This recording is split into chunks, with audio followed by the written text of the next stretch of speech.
Hi everyone, my name is Shivani. Today I will present my teaching resources on NAIDOC week and how indigenous perspective can be respectfully embedded in early childhood education. And in this presentation, I will also focus on the culturally responsive learning resources designed for the children aged 3 to 5 years. And it also highlighted the importance of celebrating the Aboriginal and Torres Strait Islander culture in meaningful way, while also showing how educators can move tokenistic practice and create inclusive, respectful learning environment. In this presentation, I will first explain the significance of the NAIDOC week, then introduce my teaching resources and the material used to create it. After that, I will discuss the creation process and how indigenous perspectives are embedded in the resources and the teaching strategies that support the inclusion and the partition. I will also talk about the cultural safety, the importance of building respectful relationship with the families and communities, and the finally reflect on how educators can continue the work beyond one special event or celebration. NAIDOC Week is an important time to celebrate the history, culture, achievement of Aboriginal and Torres Strait Islander peoples.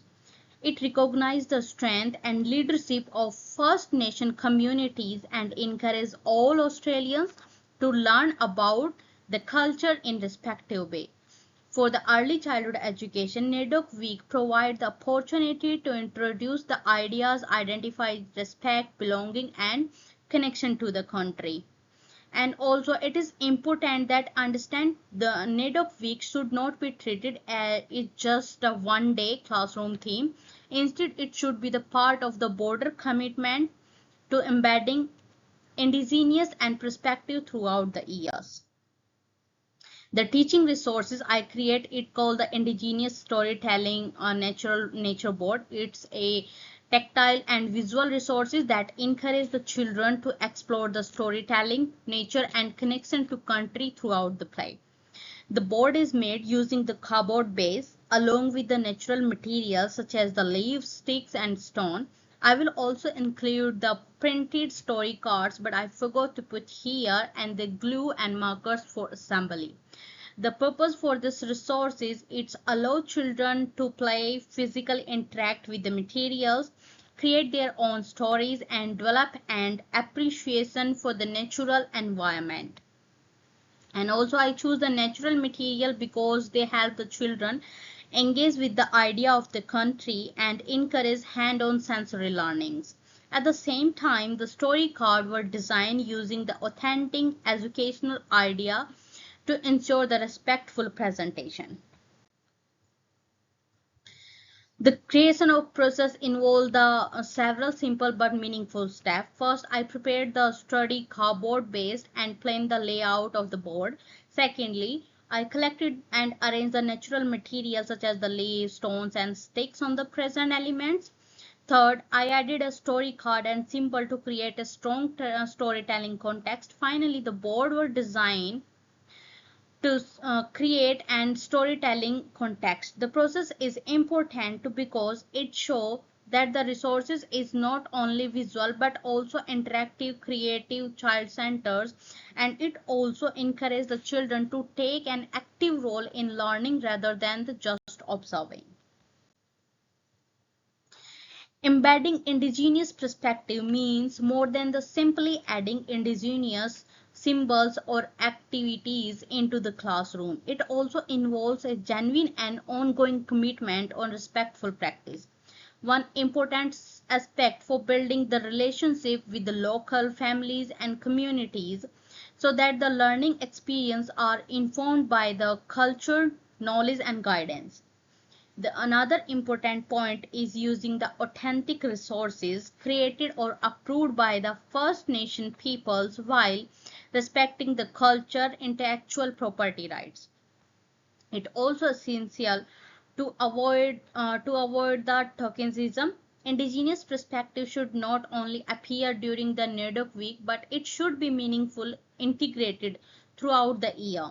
Finally, educator must recognize the Aboriginal and Torres Strait Islander communities are not all the same. Each community has its on histories, languages, and cultural practice. So these differences should be acknowledged and respectful. These resources support a range of teaching strategies that are appropriate for young children. Firstly, it uses a play-based learning, which is very effective approach in early childhood. Secondly, it encourages the storytelling and the learning style decision, which have the children develop listening, communication, and reflection skill. Thirdly, the hand-on the natural material support the sensory learning. Also, in the term of the inclusion, the resources help create a learning environment where the all children can participate in a different way, visual, sensory, or oral learning opportunities to support the diverse learning style and abilities. And it also contribute the culturally safe environment by showing the respect for the First Nation cultures and encouraging all children to feel families to feel included and valued. And the cultural safety and relationship is an essential part of embedding indigenous perspective in education. Means the creative and environment where the Aboriginal and Torres Strait Islander children and the families feel respected, represent, and emotionally safe. Cultural safety should be visible not only in the class activities but it also in attitude, policies, leadership, and environment. Strong and trusting relationship with the families and the communities when the educator listen, collaborate, and learn from the Aboriginal and Torres Strait Islander voices.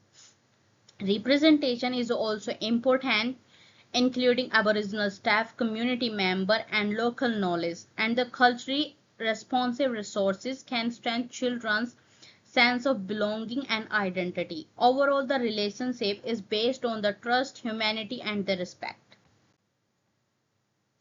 The reflects and the beyond. This project helped me reflect on the importance of moving beyond tokenistic practice and thinking more deeply about my role as an educator. I learned that embedding indigenous perspective is not about doing one activity for a week.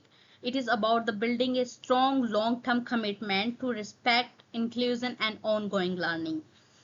And as the further educator, I need to continue the reflecting and make sure the indigenous perspective are included in meaningful and respectful way across the curriculum. This also means the developing partnership with the families and communities, listening carefully and being